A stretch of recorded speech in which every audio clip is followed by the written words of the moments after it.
이렇게 함께 만나 뵙게 돼서 감사하고 또 이 주일을 보내게 돼서 참으로 하나님의 은혜가 여러분들과 저에게 있음을 고백합니다. 우리가 함께 한 공동체로 또 한 동역자로 살아간다는 것은 만만치 않은 그런 싸움이고 또 걸어가야 될 길이고 또 기쁨이 되는 줄 믿습니다. 여러분, 축복하는 것은 우리가 정말 이 자리에 모인 것이 기쁨이 되기를 소망하고 하나님의 은혜가 우리 모두에게 있게 되기를 주의 이름으로 간절히 축원합니다. 특별히 오늘은 이제 선출하는 그런 투표가 있기 때문에 오늘은 제가 한 주제를 가지고 9시 예배와 11시 예배에 이 말씀을 가지고 함께 나누도록 하겠습니다. 일단 이 교회란 무엇인가 라는 제목을 가지고 함께 우리가 말씀 나누기를 소망하는데요. 이 교회란 무엇인가 라는 질문은 그리스도는 누구인가 라는 질문과 같다라고 할 수가 있겠죠. 우리는 이 질문에 대한 자기 나름대로의 해답을 가지고 있어야 됩니다. 여러분은 이 질문에 대해서 한번 깊이 생각해 본 적이 아마 있으실 텐데요. 여러분들은 교회가 어떤 곳이다, 무엇이라고 나름대로 정의하고 무엇이라고 생각하고 있습니까?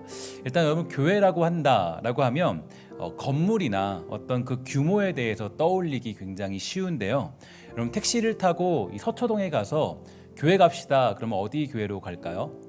아마도 잘 알고 있는 이 사랑의 교회로 가게 될 것입니다. 그러니까 이 교회가 건물처럼 느껴지는 거죠. 그러니까 물론 이 건물이나 조직도 교회 요소에 포함되는 것은 맞겠지만 그것이 교회의 주된 요소는 아닙니다.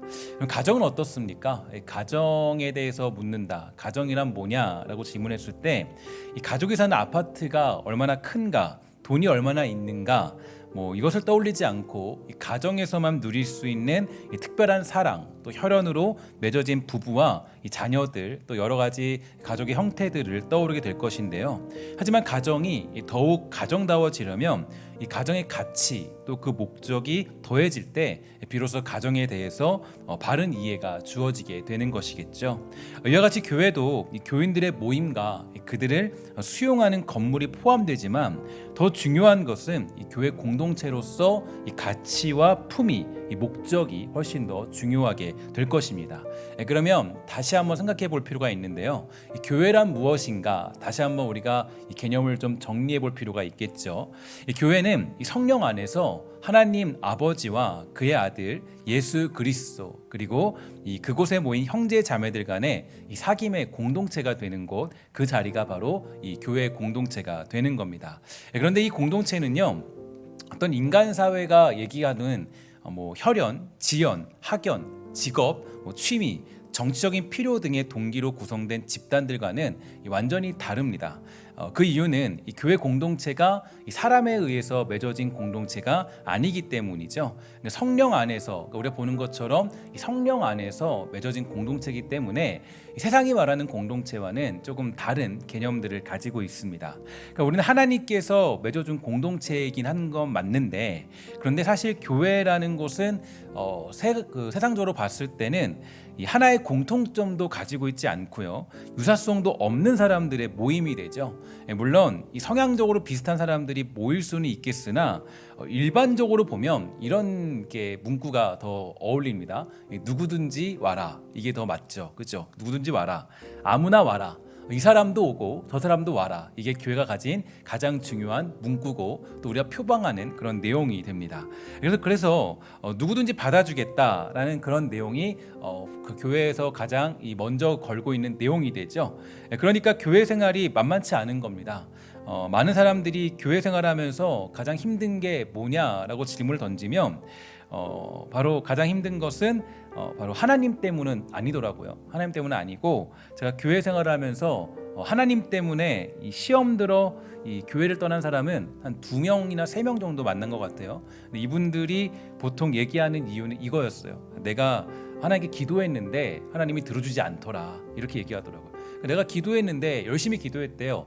6개월간 내가 하나님 앞에 기도했는데 하나님이 내 기도 들어오지 않으니까 나는 이런 하나님 믿을 수 없다, 그래서 이 교회를 떠나기로 결정했습니다 라고 그렇게 말씀해 주시더라고요. 그래서 교회를 떠났습니다. 그러니까 이렇게 제가 많은 분들이 교회를 떠나는 것을 뭐 제가 나름대로 40년을 이제 신앙생활을 했으니까 또 사역하면서도 많은 사람을 만났고 여러 가지 것들을 이제 시간들을 지나면서 보니까요, 이 하나님 때문에 교회 떠난 사람들은 정말 이 손에 꼽을 수가 있어요. 그래서 그렇게 되는데 나머지 분들은 어떻게 교회를 떠났느냐, 이유가 있어요. 여러분 잘 아는 것처럼 교회 구성원들 때문에 교회를 떠나게 되죠.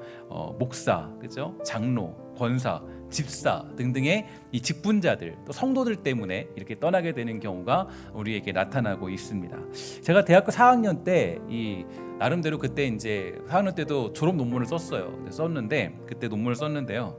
그때 한참 이 사회적으로 일어났던 붐이 있습니다. 어떤 붐이 있냐면 바로 반기독교 세력이라는 그런 붐이 제가 대학교 졸업할 때쯤에 아주 강력하게 일어났어요. 그래서 그 반기독교 세력이 사실 지금도 아주 엄청나게 활동을 하고 있고, 그게 기반이 되어서 기독교를 공격하는 그런 세력이 된 게 바로 이 반기독교 세력이죠. 그래서 이 반기독교 세력이 아예 따로 그 당시에는 존재하던 그때 시절이었어요. 그래서 카페도 있고 뭐 여러 가지 것들이 있어서 이 기독교를 아주 멸시하고 기독교의 잘못된 점들을 부각시키고 하는 그런 세력들이 그 당시에는 아주 강력하게 있었습니다. 그리고 그때 제가 뭐 학문적으로 뛰어나지도 않으니까 저는 사회적인 현상을 연구하겠다 생각을 해서 그때 이 반기독교 세력을 연구하게 되었는데, 그때 제가 그 반기독교 세력을 나름대로 깊이 연구를 해봤습니다. 연구를 진행해 봤더니 당시에 그 반기독교 세력에 속해 있던 사람들 대부분이 어떤 사람들이냐, 이 교회에 몸담았던 사람들이라는 충격적인 결과를 제가 확인할 수 있었죠. 그러니까 그런 운동을 펼친 사람들이 교회에 다니지 않던 사람들이 아니라 교회에 다니던 사람들이, 바로 교회 구성원들이 그런 자리에 있었다라는 것은 정말 아쉽고 속상한 그런 일이었습니다. 그러니까 이분들의 논리와 의견은 이래요. 야, 저런 사람들이 다니는 곳, 저런 사람들이 있는 곳, 나는 그곳을 교회라고 인정하지 못하겠다. 야, 그런 하나님이면 우리 믿을 수 없어. 그러니까 이렇게 생각을 하는 거예요. 그래서 나는 그것을 교회로 인정하지 못하겠답니다. 그래서 이 교회를 떠나 교회를 비난 세력으로 몰아가는 그런 단체가 되고 말았죠. 그러니까 이런 부분에 대해서 저와 여러분들은 이 가슴을 치고 통곡할 필요가 있습니다. 그래서 정말 이 부분을 만났을 때 슬퍼해야 되고 속상해야 되고 마음 아파야 되고 하나님 앞에 회개하면서 울며 기도할 필요가 있는 거죠.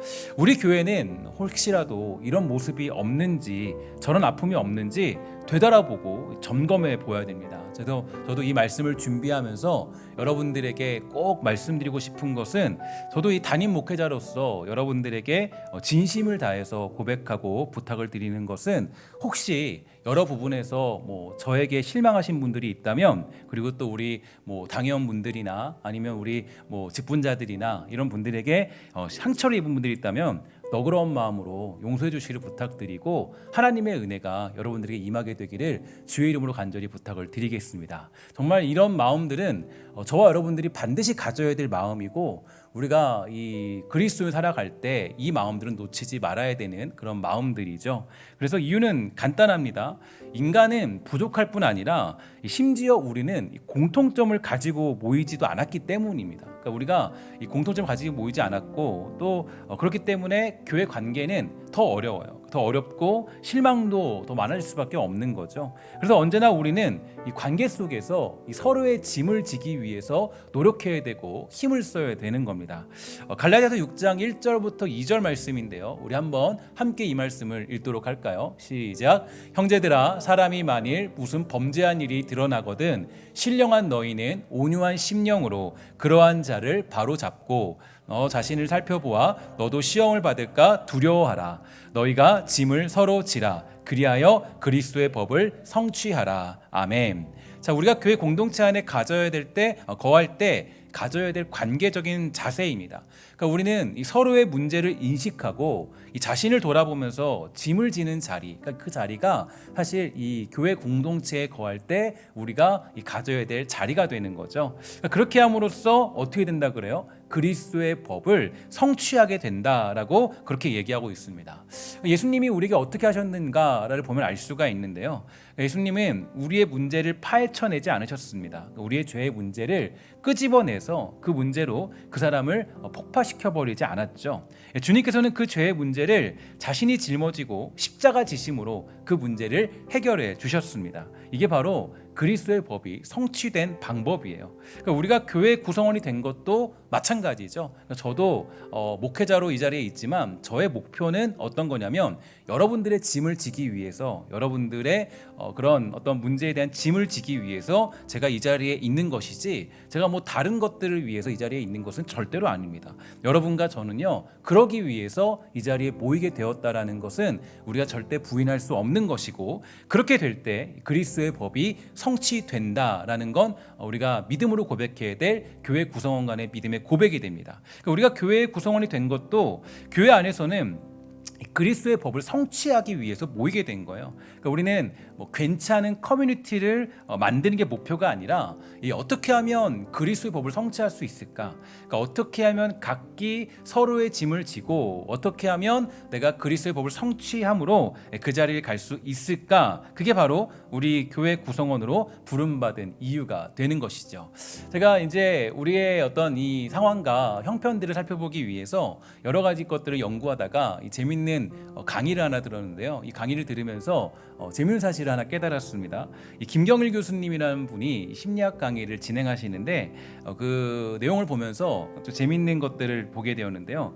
이 사람은 이 모두가 정말 너무나 다르다는 것, 그것을 확인할 수 있는 내용이 있어서 한번 소개시켜드리려고 하는데, 그 강의에 나온 이야기예요. 그러니까 오늘 여기서 저와 여러분들이 얼마나 이 다른 사람들이 모였는가 여기에 대해서 잠시 한번 살펴보도록 하면 좋겠는데, 자, 심리학에서 중요한 예가 하나 있다 그래요. 여러분 여기 잘 보면 그림이 하나 있죠. 이 그림을 보면 이 가운데 있는 저기 원통형 나무, 저 나무가 이 덱스라고 그렇게 부르고요. 그 다음에 덱스라고 부르는 이유는 따로 없다 그래요. 왜냐하면 이것을 처음 실험한 사람이 이 원통형 중간에 있는 거를 덱스라고 부른 것입니다. 그래서 이 왼쪽에 있는 파란색 원통형 나무를 A라고 하고 오른쪽에 있는 나무를 B라고 가정합시다. 그러면 한번 여러분 질문해 볼게요. 자, A와 B 중에 이 중간에 있는 것과 어떤 게 더 비슷한가? 이게 이제 우리의 질문인데요. 자, 그러면 우리 한번 실험해 볼까요? 자, 시험해 볼까요?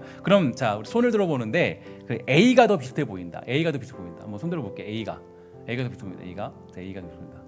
A. 예. 그 다음에 자, B가 더 비슷해 보입니다. B가. 이거 뭐 맞고 틀리는 거 없어요. 여러분 편하게 하시면 돼요. 그죠? 여러분 어쨌든 B가 훨씬 더 많아 보인다라는 그런 결과인 것 같은데요. 훨씬 더 많죠. 그러니까 이 재미있는 건요. 이 그림을 유럽이나 미국 쪽에 보여주게 되면요. 어떤 반응이 나올까라고 하면 많은 사람들이 A라 그래요. A라 그럽니다. 그러니까 제가 깜짝 놀랐어요. 저도 사실 B를 들었는데 A라고 하더라고요. 그러니까 한국은 60에서 70%의 사람들이 B라고 한다 그래요. 그러니까 외국과는 다르죠. 그러니까 이유가 있습니다. 왜 그러냐? 그러니까 이제 이 결과를 외국 사람들이 보여주면요, 이 사람들이 깜짝 놀란대요. 그러니까 미국이나 유럽 사람들이 야, 어떻게 이게 똑같을 수 있어? 비슷한 거는 당연히 A하고 비슷한 거 아니야? 이렇게 물어본다 그래요.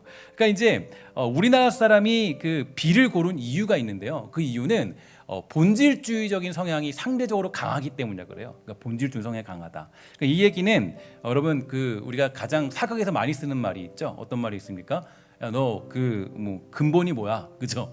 어느 집안 출신이야? 이겁니다. 이거를 많이 물어본다 그래요. 그렇기 때문에 보면은 그 A와 B 중에서 그러니까 B는 색깔이 똑같았잖아요. 그래서 그걸 보면서 그렇게 얘기를 한다 그래요. 그리고 A를 선택하신 분들은 그 역할론적 관점이 훨씬 더 크다 그럽니다. 그래서 역할적으로 봤을 때 이 동그란 모양이니까 이 구멍이 끼기가 쉬우니까 똑같은 모양이니까 이게 맞다. 이렇게 해서 A를 선택한다 그래요. 그러니까 이 본질을 보는 사람과 역할을 보는 사람이 이렇게 좀 다르다라고 볼 수가 있다는 거죠. 또 하나 재밌는 게 있는데요. 또 그림 하나 있습니다. 보면 이 원숭이와 이 판다곰과 이 바나나의 모습이 있어요. 그죠? 원숭이가 좀 못생겼는데 보니까 저 세 개를 이 하나는 빼고 나머지 둘로 묶어 보는 거예요. 여러분 괜히 어려워하시니까 제가 보기를 좀 드릴게요. 자, 원숭이와 판다곰을 묶는다 1번, 그리고 원숭이 바나나 묶는다 2번이에요. 자, 한번 손들어 보겠습니다. 그래서 원숭이 판다곰 묶는다 1번. 자, 원숭이 판다곰 묶는다. 원숭이 판다곰 묶는다. 원숭이 판다곰. 이렇게 손들었습니다. 그 다음에 원숭이와 바나나 묶는다. 원숭이 바나나 묶는다. 그렇게 하도록 하겠습니다. 그죠? 그래서 한번 또 볼게요. 보면은요, 이 미국이나 유럽 사람들은 이 동물과 동물을 묶는 반면에 이 한국 사람들은요, 대부분 뭐라 묶냐면 이 원숭이와 바나나를 묶는다는 거예요. 이게 이제 좀 독특한 거죠. 그래서 이유는 하나예요. 그러니까 우리는 그냥 무조건 그래요. 원숭이 하면 떠오르는 게 뭐예요? 바나나죠, 그죠? 우리는 대부분 무조건 이거는 그냥 아무 이유 없어요. 그러니까 그냥 원숭이와 바나나예요. 그냥 오늘 바나나고, 그래서 이게 그냥 우리는 그건데 이유가 있다 그래요. 왜냐하면 바로 이 관계가 중요한데, 실제로 우리나라가 조금 독특한 성향을 갖고 있대요. 어떤 성향이냐면 이 관계주의적인 성향이 가장 강한 나라라 그래요. 그래서 이게 이 집단주의로 설명이 안 된다고 그렇게 표현하더라고요. 집단주의는 그냥 우리가 대한민국 사람입니다 이렇게 얘기하면 되는데, 이 관계주의라는 건 나를 설명하는 용어가 많은 거예요. 나는 누구 아빠의 자녀이고, 나는 어디 회사 다니고, 나는 어디 교회 다니고, 나는 어디 있고, 어디 살고, 어디 존재. 이게 그러니까 관계로 형성되는 거예요. 난 누구 친구예요. 이런 식으로 된다는 거예요. 그래, 이게 아주 자기 자아를 결정하는 중요한 내용이 되는 거죠. 마지막 그림인데요. 마지막 그림을 제가 보여드리도록 할게요. 자, 여기서 이 토끼, 망치, 톱, 나무 4개 중에 한 개를 빼는 거예요. 한 개를 빼는 겁니다. 자, 여러분 뭘 빼겠습니까? 첫 번째 1번. 나는 나무 뺀다. 2번 아니면 그러니까 1번 그러니까 나는 망치 뺀다. 그다음에 나는 나무 뺀다. 자, 망치 뺀다 1번. 자, 손 들어 보세요. 1번. 자, 나무 뺀다 2번. 2번. 자, 여기까지만 하겠습니다. 여기까지입니다. 자, 여기까지 하는데 나머지는 제가 이제 안 하면, 왜냐면 거기서도 여기까지밖에 안 했더라고요. 그래서 여기까지 안 했는데 이유가 있어요. 왜냐면 왜 이렇게 했냐면 이제 일단 나무 뺀 분들은 이 그림을요 봤을 때 추상적이고 이 관념적인 개념을 가지고 보신 거예요. 그러니까 전반적으로 보니까 이 나무는 여기랑 어울리지 않죠. 왜냐면 다 공구들인데 나무는 어울리지 않는 거예요. 그 나무는 이게 전혀 이제 여기 그림과 어울리지 않으니까 나무를 뺀 거예요. 그리고 또 망치를 빼신 분들은 그러니까 이렇게 얘기하죠. 시베리아 벌목공의 관점이다. 그래서 이거는 모든 건 다 없어도 되지만 나무는 없으면 안 돼. 그러니까 즉 실천적인 관점. 그러니까 이것을 뺀 사람들은, 망치를 빼신 분들은 이 실천적인 사람들이라고 얘기하면 되겠죠. 그래서 이게 이렇게 아주 중요한 관점들을 얘기해주고 있더라고요. 제가 여러분들에게 설교 시간에 이렇게 말씀드리는 이유가 있어요. 제가 갑자기 심리 테스트를 하는 게 아니라, 심리 검사를 해서 일단 사진 찍어서 이 사람들이 얘기하게 하는 게 아니라 어떤 거냐면 우리가 얼마나 다른지, 그러니까 이게 보면 한 8 종류의 사람들로 나눠진 겁니다. 나눠진 건데 거의 이것뿐만 아니라 우리는 수많은 사람들이 모였어요. 그러니까 이 교회라는 곳은요 사실 더 그렇죠. 더 그래요. 성향이 더 그렇고 더 다른 사람들이에요. 더 다르고 다른 사람들. 그러니까 이 보는 관점 자체가 전부 다 다른 거예요. 그래서 우리는 너무나도 다른 사람들이 모였다라는 것을 우리는 이 그림을 봐서라도 알 수가 있어요. 그림 하나를 봐서도 우리는 다 다르죠. 생각이 다 달라요. 다 다르고 이 관점이 다르고 뭐가 다르고 다 달라요. 그러니까 이 사람도 다르고 저 사람도 다르고 생각과 추구하는 성향, 이런 모든 것들이 다 다른 겁니다. 그래서 교회 공동체 안에 이 문제가 없다 그러면 그거 오히려 이상한 거죠. 더 이상한 거예요. 그러면 이 공동체가 어떻게 나아가야 될까? 어떻게 하면 이 공동체가 이제 바르고 아름답게 성장할 수 있을까? 이게 우리의 중요한 문제 아닐까요? 그것은 바로 이제 이 나와 너의 관계가 이루어지는 곳으로 좀 우리가 발전시키면 되는 겁니다. 유대교 종교 철학자인 마르틴 부버는 이 관계에 대한 깊은 성찰을 담고 있는 이 나와 너라는 탁월한 책을 썼는데요. 그는 그 책에서 이 사람들 사이의 관계를 이 3가지로 진단했습니다. 하나는 그것과 그것의 관계인데 이런 겁니다. 그러니까 그것은 이 비인격체를 가리키는 말이에요. 그래서 분명히 사람과의 관계인데 서로를 인격적으로 대하지 않는 관계. 그러니까 상대방을 무시하거나 혹은 이용하려는 관계를 이 마르틴 부버는 그것과 그것의 관계다라고 표현했어요. 또한 마르틴 부버는요, 이 나와 그것의 관계 이렇게 두 번째로 사용했는데, 이게 좀 우리 교회나 아니면 이 신앙생활할 때 여기에 많이 머무를 때가 많이, 여기가 좀 있어야 세 번째 단계에 발전되는데요. 그러니까 나와 그것의 관계입니다. 그러니까 이거는 이 상대방이 나를 비인격적으로 대하고 나를 이용하려고 해도 내가 끝까지 그를 인격적으로 대하는 것, 그것이 나와 그것의 관계다라고 이야기하고 정의할 수 있죠. 하지만 이 관계는 오래 갈 수 없습니다. 그러니까 왜냐하면 한쪽의 일방적인 희생을 이 담보로 맺어지는 관계로 한 공동체가 유지되는 건 불가능하기 때문이에요. 그래서 이 마르틴 부버가요, 이 세 번째 관계를 우리에게 설명해 줬는데요. 그거는 나와 너의 관계예요. 나와 너의 관계. 이건 어떤 얘기냐? 즉 서로가 서로를 인격적으로 대하는 관계. 그래서 그 관계 안에서 행복과 생명력이 넘치는 그런 관계가 바로 나와 너의 관계다. 그래서 나와 너의 관계로 교회가 발전돼야 된다라고 그렇게 우리에게 이야기해주고 있는 겁니다. 그러니까 교회는 그것과 그것의 관계가 되면 안 되고, 나와 그것의 관계도 아니고 나와 너의 관계가 돼야 된다라고 그렇게 얘기해 주죠. 그런 관계가 맺어진 교회의 특징이 어디 있느냐? 2절에 보면 이렇게 되어 있습니다. 우리 2절 말씀을 함께 읽도록 할게요. 시작. 모든 겸손과 온유로 하고 오래 참음으로 사랑 가운데서 서로 용납하고. 아멘. 자, 이게 바로 우리가 서로 다른 사람들이 모였을 때 이 나와 너의 관계로 거듭나는 아주 중요한 통로이자 방법이 되는 거예요. 이처럼 관계의 헌신이 있을 때 우리는 나와 너의 관계가 되는 그런 모습을 살펴볼 수가 있는 거죠. 이 관계를 위해 헌신하는 것은 쉽지 않은 일이지만 충분히 그만한 가치를 가지고 있습니다. 그것은 바로 하나님께서 그토록 원하시는 공동체가 바로 그런 관계이기 때문이에요. 하나님은 우리 모두가 이 성령 안에서 평안에 매는 줄로 하나 되기를 소망하시기 때문에 우리는 공동체를 위해서 헌신하는 일을 절대로 멀리할 수가 없는 거예요. 예수님은 관계를 위해 헌신하는 사람들을 위해서 다음과 같은 약속을 허락해 주셨어요. 마태복음 5장 9절입니다. 우리 함께 읽도록 하겠습니다. 시작. 화평하게 하는 자는 복이 있나니 그들이 하나님의 아들이라 일컬음을 받을 것이며. 아멘. 그러니까 우리가 화평케 하는 자리에 있다면 그런 사람들은 하나님의 아들이라는 가장 큰 영광의 호칭을 받게 된다라는 거예요. 즉 관계를 위해서 헌신하는 사람을 가리키는 거죠. 그러니까 이런 사람이 진정한 하나님의 자녀라는 일컬음을 받게 될 것이라고 주님은 우리에게 약속해주고 있는 것입니다. 그러므로 교회 공동체 안에 있는 모든 성도들은 관계를 위해서 헌신하는 일을 게으르게 할 수가 없는 거예요. 그러니까 내가 하나님의 사랑 안에 부름받았고 그 사랑 안에 있다면 우리는 교회 공동체 안에서 어떻게 하면 우리가 화평케 하는 자리로 있을까? 어떻게 하면 내가 화평케 하는 그 자리를 내가 지키며 살아갈까? 이게 우리가 살아가는 삶의 모습이 된다는 거죠. 그래서 우리는 하나님이 주신 계획과 회복의 일에 동참하기 위해 힘써야 되는 것입니다. 그러면 구체적으로 우리는 어떻게 관계를 위해 헌신할 수 있을까요? 세 가지로 한번 제가 말씀드리고 오늘 말씀을 마치도록 합니다. 첫 번째, 공동체가 세운 계획, 하나님의 일하심에 동참하는 것입니다.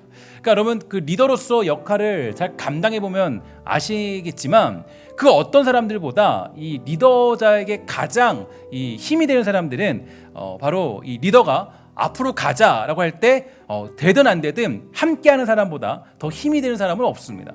그러니까 뭐 능력이 있던 없던 뭐 가지고 있던 가지고 없던 그게 중요하지 않고 함께하자, 뛰자, 앞으로 가자라고 했을 때 그 함께 뛰는 사람, 이 사람이 가장 좋은 사람이죠. 그렇게 우리는 서로 하나됨을 이루는 겁니다. 그러니까 이 말, 저 말, 그 많은 사람보다 묵묵히 하나님의 뜻과 선하심을 믿고 함께할 때 공동체는 힘을 얻어서 그 길을 걸어갈 수 있게 된다는 거예요. 여러분 여호수아 공동체에 놀라움은 어디에 있었어요? 여호수아가 두려워하고 떨고 무서워하고 있을 때 모든 장로들과 함께 하는 사람들이 말하기를 우린 당신과 함께 할 것입니다. 걱정하지 말고 당신이 가고자 하는 길을 가십시오 라고 그렇게 했던 거예요. 그리고 그때부터 여호수아는 이 가나안 땅을 정복할 수 있게 되었어요. 이게 바로 여호수아 공동체가 표면적으로 강했던, 전반적으로 강했던 이유가 거기에 있는 것입니다. 또는 오늘 우리 사랑하는 신성교회가 이 공동체에 대한 비전에 동참하는 믿음이 있게 되기를 주의 이름으로 간절히 소망합니다. 때로는 내 마음에 들지 않고 마음에 차지 않고 하나님의 뜻과 섭리를 믿고 나아가는 모습, 내가 때로는 정말 속상하고 마음이 안 좋고 내가 마음에 들지 않은 모습이 있다 할지라도 하나님의 뜻과 섭리를 믿고 따라가는 모습, 그게 바로 우리의 부흥을 누리는 방법이 되는 거죠. 두 번째로 관계를 위해 구체적으로 헌신하는 모습을 가지게 되는 거예요. 오늘 본문 3절에 보면요, 이 평안에 매는 줄, 이런 말이 나오는데요, 이 평안에 매는 줄이란 다른 것이 아니라 2절의 내용이에요. 모든 겸손과 온유로, 그러니까 이게 이 평안의 줄로 매는 거예요. 그러니까 어떤 줄이냐면 이 모든 겸손으로 그 줄을 매고 온유로 줄을 매고 오래 참음으로 사랑 가운데 서로 용납하는 그런 줄을 매면서 하나됨을 이루라는 거예요. 건강한 관계, 나와 너의 관계를 맺으려면, 하나님이 기뻐하시는 건강한 공동체를 이루려면 이러한 겸손과 온유함이 절대적으로 필요한 것이죠. 다른 사람들의 허물이나 약점을 참아주고 용납해 주는 것이 필요합니다. 그렇게 하는 사람이 관계를 위해 헌신하는 사람이고 공동체를 세워가는 사람이 되는 것이죠. 마지막 세 번째로 우리는 오직 예수 그리스도를 의지할 때 이 모든 일이 가능하다는 것을 믿는 거예요. 이건 신비예요. 그러니까 여러분, 제가 늘 말씀드리지만 기독교는 신비로운 종교입니다. 신비를 믿는 거예요. 그냥 이성적으로 믿는 것이 아니라 하나님의 신비로움이 임하는 것을 믿는 거예요. 마르틴 부부가 말했던 나와 너의 관계가 이상적인 관계인 건 분명해요.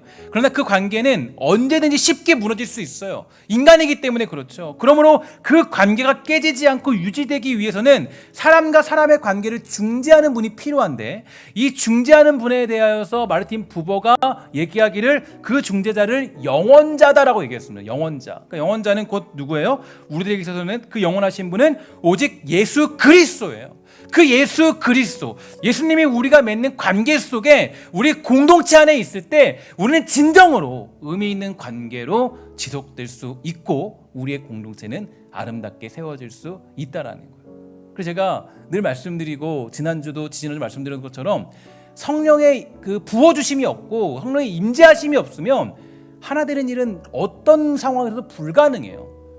우리 힘으로는 절대 만들 수 없어요. 어떻게 내가 상대방을 용납할 수 있겠어요? 여러분 보면 결혼했을 때도 보면 결혼하다가도 뭐 결혼 생활하다 보면은 아내에게 뭐 예를 들어서 소위 말해서 아니면 남편에게 실망할 때도 있잖아요. 정말 사랑하는 사람인데 결혼했는데 불구하고. 그러니까 여러분, 우리가 그 가장 가까운 관계에서도 실망하는데, 그렇죠? 아니면 심지어는 자녀들, 내가 정말 사랑하고 목숨 걸고 사랑하는 자녀들, 그 자녀들에게 실망하는데 어떻게 우리가 교회 생활하면서 실망하지 않을 수 있겠어요? 인간이라는 존재는 하나 될 수 없는 존재예요. 용납할 수 없는 존재예요. 받아들일 수 없어요. 그게 우리의 삶의 모습들이에요. 우리의 현실이에요. 이거는 우리가 누구나 다 인정해야 돼요. 그런데 그 모든 것들을 가능케 하시는 분은 누구시냐? 오직 성령께서 가능케 하시고, 오직 예수 그리스도가 우리 안에 있을 때, 그 십자가의 보혈이 우리 안에 있을 때 그 사람들을 용납하며 이해하며 받아들이며 사랑할 수가 있게 되는 놀라운 기적이 일어나게 되는 거예요. 그래서 여러분, 교회는요, 신비가 임하는 곳, 성령의 신비로움, 그 성령의 놀라운 초월적인 역사, 그걸 믿는 게 우리가 가지고 있는 믿음 아니겠어요?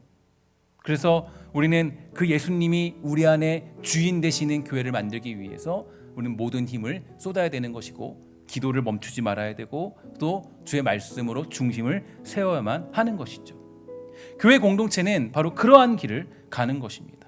그리고 우리는 그런 공동체를 세우기 위해서 오늘 우리는 직분자를 선출하게 되죠. 직분은 절대로 우리가 잘 아는 것처럼 계급이 될 수 없습니다. 계급이 아니죠. 어떤 자리를 차지하거나 내가 한건한 자리를 차지하는 건 절대로 아닙니다. 직분은 우리 공동체가 어떻게 하면 예수 그리스도의 사랑으로 이루어지는 공동체를 이룰 수 있을까? 이것을 위해 부름받아서 그 부르심에 응답한 사람들이 받는 것이 곧 직분이 되는 겁니다. 그래서 직분자들은 그 일을 위해 힘써야 되는 거죠. 직분을 받는다, 내가 직분을 선출한다, 우리가 교회가 직분자를 세운다, 이거는 그분들에게 이것을 맡기는 거, 무엇을 어떤 직무를 맡기냐면 우리를 좀 화평케 해주십시오, 우리를 화평케 감당해 주십시오, 우리 공동체를 화평케 하는 그런 역할들을 감당해 주십시오라고 맡기는 자리가 바로 그 직분을 세우는 자리가 되는 거예요. 그래서 직분자들은 그 일을 위해서 기도하는 거고, 직분자들은 그 일을 위해서 헌신하는 거고, 엎드려 예배하며 경배하는 겁니다. 사랑의 줄로 매는 게 거기에 있는 거죠. 그래서 사도들이요, 직분을 세울 때 그들에게 다른 거 요구하지 않아요. 뭐라 그러는지 아세요? 이렇게 얘기해요. 우리가 복음을 전하도록, 기도와 말씀에 전념하도록만 해주세요. 그러니까 왜냐하면 그 당시에 이 사도들이 복음을 선포할 때 이 교회가 분란이 있고, 교회가 문제가 그 당시에도 분란이 너무 심했어요. 그러니까 오죽하면 이 사도들이 얘기하기를 직분자들을 세워서 이들을 좀 다스려달라고 얘기한 거예요. 그러니까 간단하게 표현되어 있지만 그 당시에 너무 힘드니까 막 소욕해하는 일이 많고, 그러니까 이 마음의 근심과 걱정이 막 쌓이니까 사도들이 복음을 전할 수가 없는 거예요. 마음에 요동침이 있으니까. 제가 보면, 저도 말씀을 전할 때 보면, 말씀이 전할 때 정말 이 마음에 하나님의 마음이 가득하면 너무 감사한 마음이 많이 나오고 주의 말씀이 많이 선포되죠. 근데 마음에 근심이 걱정이 있으면 어떨까요? 두려움이 있고 무서움이 있고 하나님 말씀에 의지하지 못하는 아쉬움들이 남게 되는 거예요. 그러니까 아마 사도들이 그랬던 것 같아요.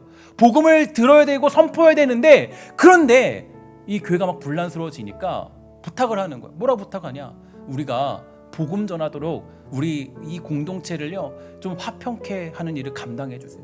그래서 뭐예요? 집사들을 세운 거예요. 집사들이 뭐예요? 장로들의 역할을 감당하는 그런 조직체가 세워진 겁니다.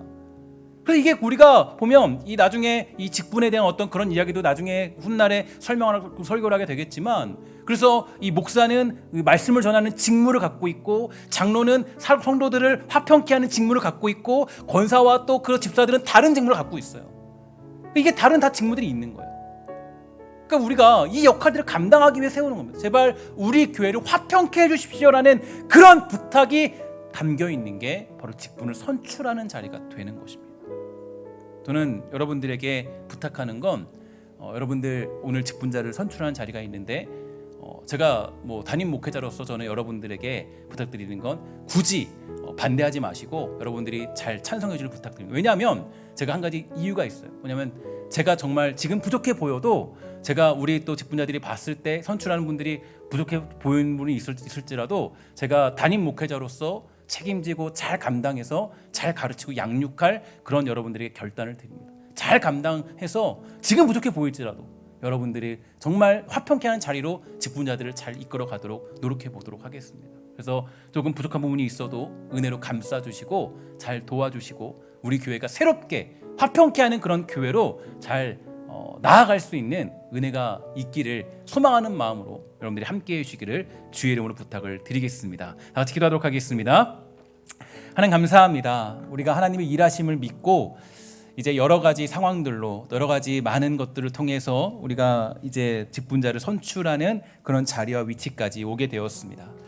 분명 우리의 눈으로 봤을 때는 부족하고, 생각으로 봤을 때는 연약하고, 하나님 답이 없지만, 하나님의 일하심을 믿고 성령의 그런 임재하심이 있다면 하나님의 은혜가 있을 줄 믿습니다. 하나님 축복하여 주셔서 사랑하는 우리 신성교회가 정말 하나님의 능력들을 깨닫도록 허락하여 주시고, 하나님의 일하심을 믿고 살아가는 복된 은혜를 베풀어 주시옵소서. 모든 말씀 예수님의 이름으로 간절히 기도합니다. 아멘.